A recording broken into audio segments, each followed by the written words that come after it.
याचा अर्थ असा आहे की आपला भारत देश जो उत्तरेला हिमालय आहे आणि दक्षिणमध्ये समुद्र, अशा भारत देशामध्ये राहणारे आपण सर्व भारतीय इथे राहतो. नमस्कार. इथे उपस्थित आदरणीय व्यक्ती, गुरुजन वर्ग व युवा शक्ती, मी युविका सचिंदाड 8वी अ ची विद्यार्थिनी तुमच्यासमोर पॅट्रिऑटिझम अँड नेशन बिल्डिंग यावर माझे विचार येथे मांडण्यास उपस्थित आहे. पण पॅट्रिऑटिझम, देशभक्ती म्हणजे काय? महाराज आधी लग्न कोंढाण्याचं, मग माझ्या रायबाचं.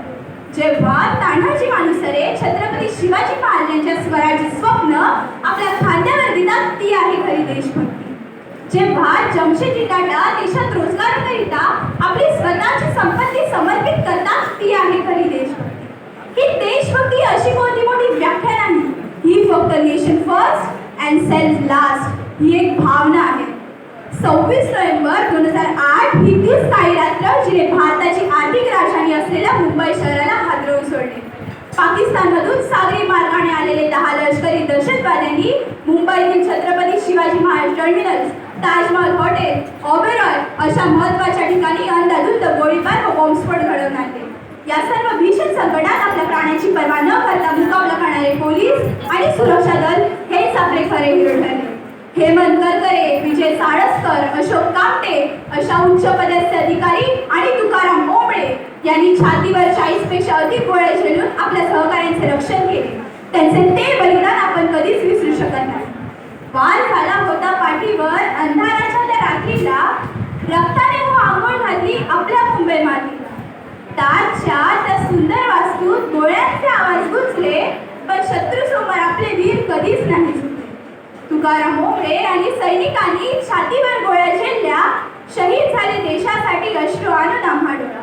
तो काळ डाग पुसून ताज परत पुन्हा उभा राहिला, तो काळ डाग पुसून ताज परत पुन्हा उभा राहिला, शहीदांच्या त्या बलिदानाला माझा मानाचा मुद्रा. आपल्या देशामध्ये जे स्वातंत्र्यवीर सावरकर होते ते म्हणायचे, देह आणि देव यांच्यामध्ये देश येतो आणि या देशाचे आपण सर्व देणेकरी आहोत. कोरोना काळामध्ये जे तरुण होते त्यांनी गल्ली गोळ्यामध्ये जाऊन मजुरांना जेवण दिले. आता आपल्या शाळेतील लहान लहान मुले ही सर्व कचरा उचलून कचरा पेटीत टाकत आहेत स्वच्छ भारत अभियान अंतर्गत. या सर्व गोष्टींवरून आपल्याला दिसत आहे की आपला देश किती प्रगती करत आहे. मला यावर काही शंकाच नाही की आपण सर्व देशभक्त आहोत की नाही.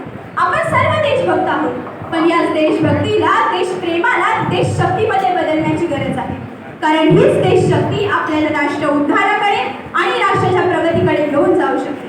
आपण राष्ट्र उद्धारासाठी काही ना काहीतरी काम करीत आहोत. आपण या देशाचे तरुण आहोत. हे ब्रह्मांड जे फक्त विचार करू शकतो ते आपण करू शकतो.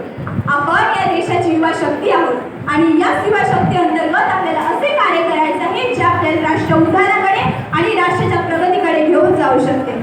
इंडियन इंटरनॅशनल रिपोर्टच्या प्रमाणे भारतामध्ये एकूण 84% अशी लोक मानतात की त्या देशाच्या समस्या सोडवू शकतात. याच विश्वासासोबत आपल्याला सर्वांना कार्य करायचे आहे. जेव्हा आपण भविष्याकडे पाहतो तेव्हा हे नक्कीच आहे की ज्या देशाकडे पर्यावरण असेल तोच देश परिपूर्ण असेल. म्हणून आपल्या सर्व युवा शक्तींचे हे काम आहे की आपल्याला पर्यावरणाचा विस्तार वाढवला पाहिजे. तर चला तर मग आपण सर्व मिळून एक संकल्प करूया, वयम राष्ट्र जागरूक. याचा अर्थ असा आहे की आपण आपल्या देशाला जिवंत ठेवायचे आहे, जागरूक ठेवायचे आहे, देशाप्रती आपले कार्य पूर्ण करायचे आहे. धन्यवाद.